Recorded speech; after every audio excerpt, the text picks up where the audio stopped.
I'd love to tell you a little bit more about Feral Notes. So, Feral Notes was originally this idea, this platform and space that I created to share my experiences as an intimate terrorism survivor and someone who had experienced domestic violence as a child in my youth as well.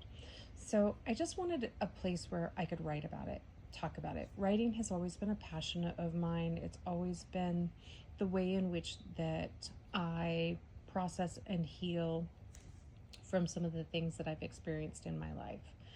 And I genuinely enjoy it.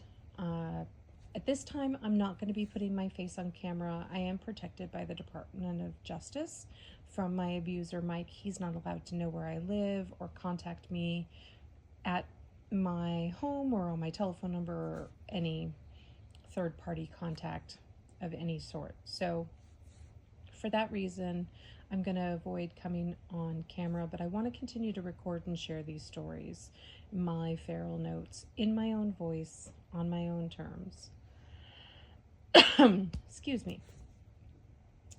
I want to say this journey really began, the Feral Notes journey began approximately 2014. I began writing this book series. A lot of my friends, we read different book series, and I kind of joked that I could write a better book than that. My life is stranger than fiction. And that's kind of where it sparked and began. In 2016, I had to put it down, and I'm really grateful for that now because it gave me time to heal and look at it from a different perspective. And I'm really proud of this finished project. Good Girl, Don't Say a Thing is the name of the book. We're going to self-publish it through Amazon Publishing.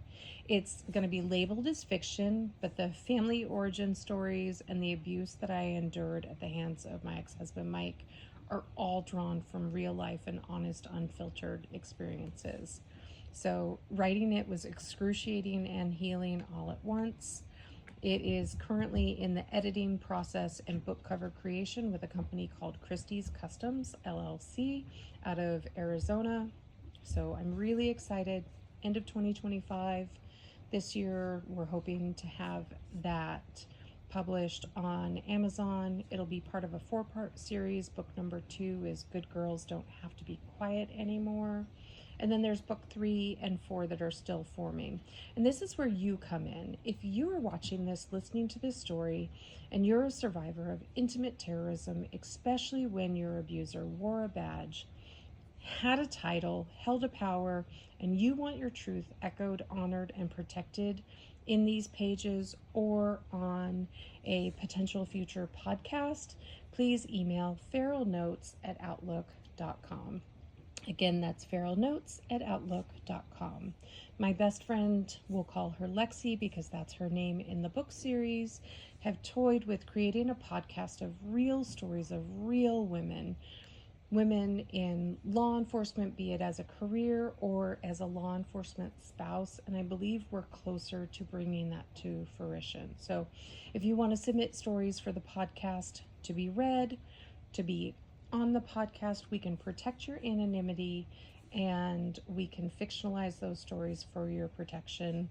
But please write feralnotes@outlook.com. And like I said, I would be honored to protect your stories in these pages. Thank you for your support.